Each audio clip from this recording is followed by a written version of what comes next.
Hi, and welcome to Coffee with Cassie, where we share tips on being a successful student.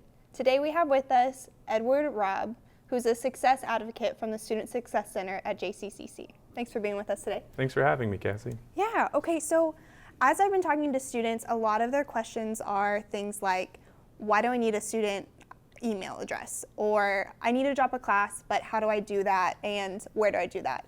I know a lot of these things are covered in the orientation that we have here, but can you maybe share some insight on what the really beneficial things are for attending that orientation? Yeah, of course. So the orientation is obviously kind of an introduction to the college. It gives you a broad overview, and it gives you a lot of good information that you might not be familiar with, but also maybe a little bit of a follow-up of what they may already know.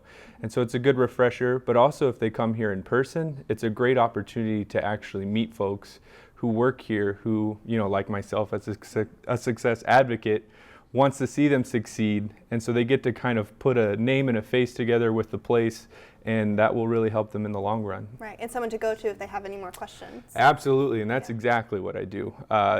One of the things I really enjoy about being there and doing the orientations is I always give out business cards. I always ask things about the students, what are you up to, what are your academic goals?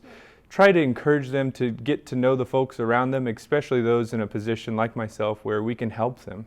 So what kind of topics do you cover in the orientation for new students? Yeah, so in the orientation we give them a kind of a rundown of how to become a student, from applying to the orientation itself all the way to meeting a counselor and then eventually enrolling. And then we'll go on and talk about a little bit of the financial aid process and also what kind of opportunities are out there for them as students.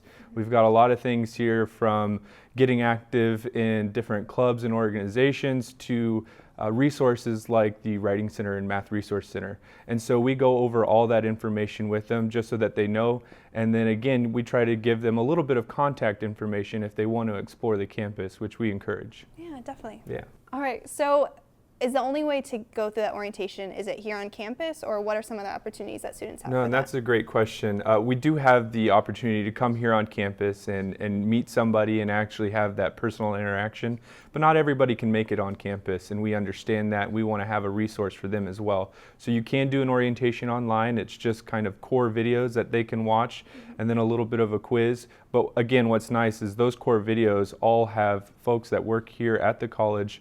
Again, they can apply that name and face to the college itself and still get all the great information that we supply here in person. Right, and they can just find that on the JCC's website. Yes, absolutely. In the search box of the JCCC website, if you just type in orientation, it'll have it as one of the top links, and then obviously it'll just show the core videos, and then it'll have a link to the mastery test where they can take the orientation mastery test. Perfect. Yeah. Well, thank you so much for sharing your insight with us today, Edward. That's all for today, but you can go to my Coffee with Cassie menu for more videos. Have a good day, and remember that Oscar Wilde once said, "Be yourself, everyone else is taken."